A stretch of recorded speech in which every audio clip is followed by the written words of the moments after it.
If we had not already settled in the Gambia, what's been going on over the past 6 weeks to 2 months would have caused us to pack up our bags and leave. That's how bad it's been, y'all. So I'm going to give you a life update. We're going to get into these numbers, what the generator bills has looked like in the past 2 months, NAWEC updates, and what year 5 with a family, with children, actually looks like in the Gambia right now. And whether or not, if I was starting today, whether or not I would have still made this move to the Gambia. Grab your tea towel and let's talk about it.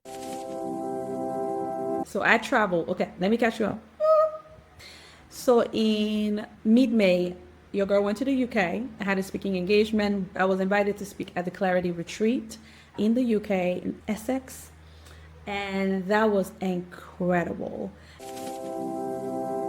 And then also power outage was real. I've never experienced this level of power outage in the Gambia. I was telling my husband that if we hadn't already moved, if we weren't already settled, I would have left. That's how bad the whole thing has been and was. It was a nightmare. Do you hear me when I tell you a nightmare? We would lose power for like 12, 14 hours. So power will go out at maybe 6 a.m. and won't be back till 10 p.m. or 9 p.m. It was so bad. And this went on for months.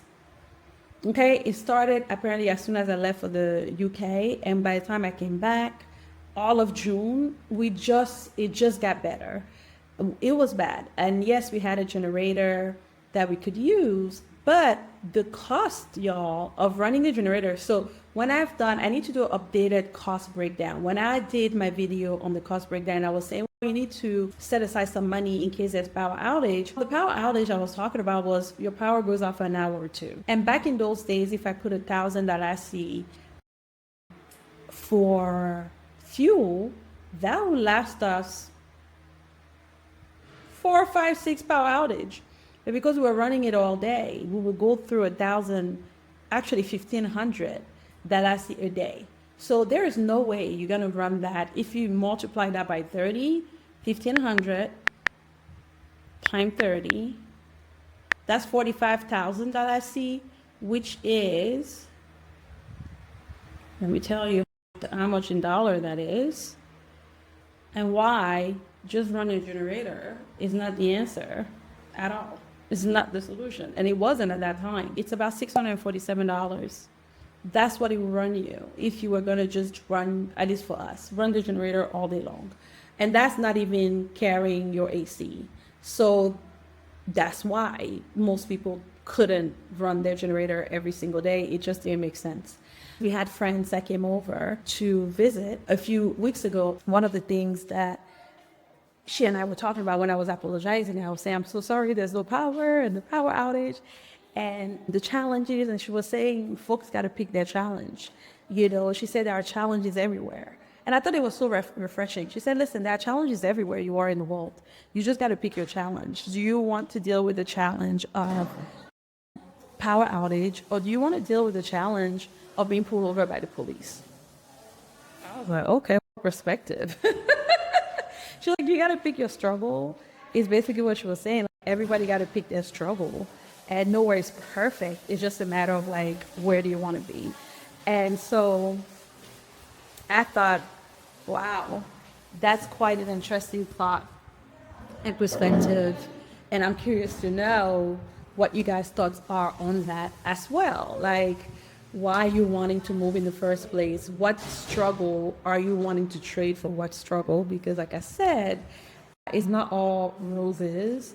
There are, you really, like the power outage, like not having power, which also means for us not having water, was quite challenging.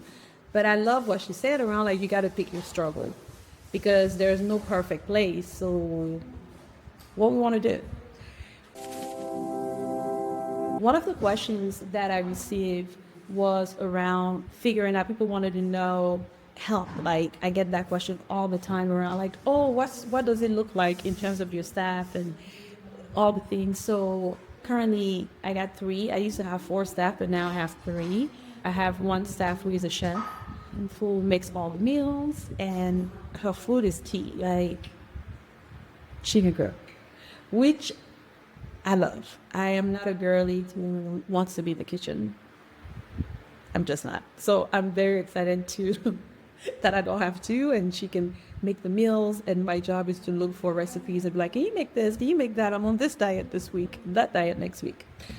So I have a private chef. So I have a second staff who comes and cleans the house, works, is here 5 days a week. The chef is here 5 days a week as well. We have security who doubles up and also does ironing of our clothes and things like that.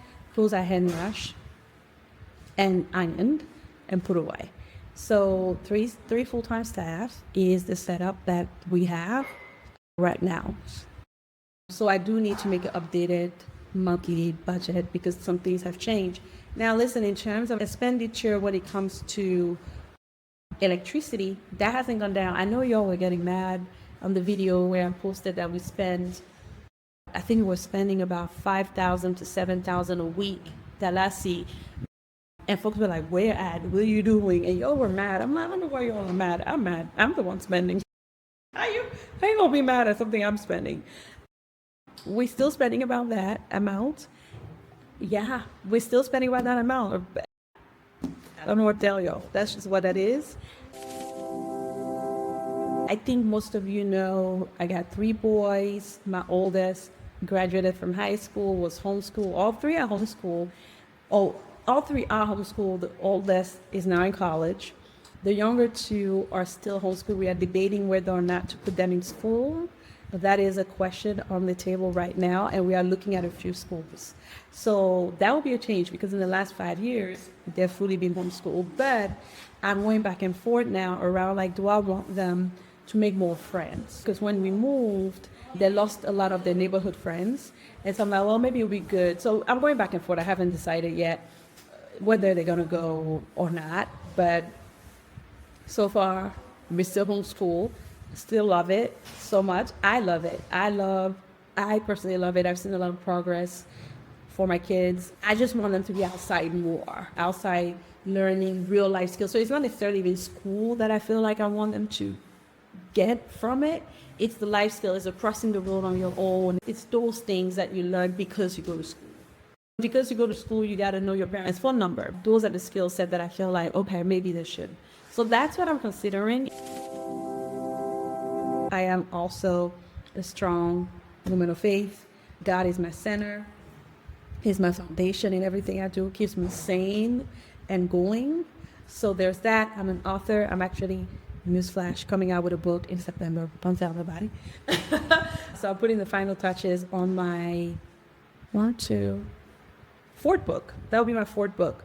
Also have a nonprofit organization called the Outage School, which is an organization that I started in January of this year. We started and we are helping young girls age 15 to 18 become authors and become leaders. And so that is my baby. The girls are actually launching their brand new book in August. It's a common project that makes all of them authors and they each wrote a chapter, the stories we carry, which is incredible. I feel like trying to build a brand is what kills the brand. My husband and I were talking about how our best videos were videos where we just turned on the camera and chatted and talked and the camera was rolling. But I find that trying to perfect this thing, robs me of my joy of creating because it feels like it's a lot. But even for you in your life, right? I'm curious and I'm wondering if that's part of the exhaustion. Maybe we are tired because we are not aligned with what it is that we are called to do. Maybe you feel like, man, I'm living in a country that I don't want to live in, or I'm working a job, or I'm working all of these things and doing all these things. And to be frank, I no longer know if it's worth it. Is it worth it, Sandra? Is it worth it? I think about the women that I coach who say, Sandra, I became a business analyst or I became a nurse because I was trying to survive. I built a life where I was trying to survive, and now I'm asking myself, is there more for me out there? And I think that's the appeal of Africa for so many people. And maybe while you're watching these videos is that you realize that the life you are in can no longer contain your destiny. And you are looking for a way for you to be able to breathe for the first time. You need a pause. You're just wanting a pause. That's it. You're like, I just need a pause. I just need a place where I can be myself or discover what myself looks like and feel like. which is what I love about the Gambia. I think that it's such a great invitation to pause if you allow it to be, because I feel like countries and places have energy. Like New York has its own energy. Listen, New York has its vibe, it has the energy. Atlanta has its own.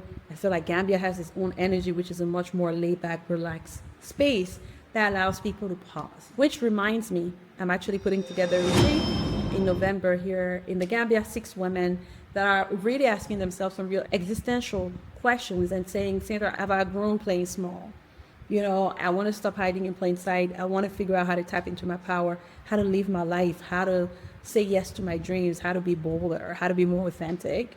Well, that retreat is for you. We'll put the link below as well for those of you that want to apply to see if you can join. But it's 6 days here in the Gambia. It's going to be an incredible time. I bring with me 8 years of coaching women, coaching over 10,000 people when I worked in corporate America.